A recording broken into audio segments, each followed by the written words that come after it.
রামিসার মতো এই যে শিশু দর্শন এবং ধর্ষণের মাধ্যমে জোরপূর্বক ধর্ষণ এবং হত্যা, এই ঘটনায় যে আজকে যে বিচার চলছে, এই বিচারের মাধ্যমে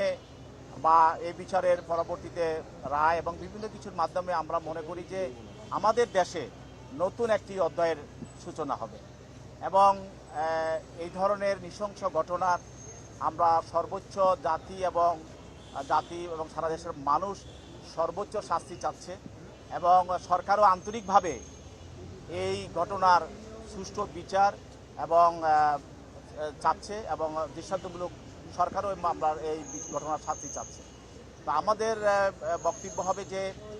এই আদালতের যে আমাদের বাংলাদেশের যে বিচার ব্যবস্থা, সেই বিচার ব্যবস্থার আলোকে বা এটার মাধ্যমে এই মামলার আইনানুগ ব্যবস্থা গ্রহণ করা হচ্ছে এবং সেইভাবে সাক্ষ্য গ্রহণ করা হচ্ছে এবং বিচারের বিভিন্ন ধাপগুলো অতিক্রম করা হচ্ছে। তা আমরা আশা করছি যে এই ঘটনার সর্বোচ্চ শাস্তি হবে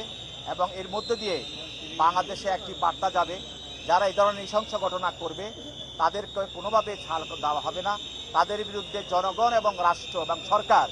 সর্বোচ্চ ভূমিকা পালন করবে তাদেরকে শাস্তির আওতায় আনার।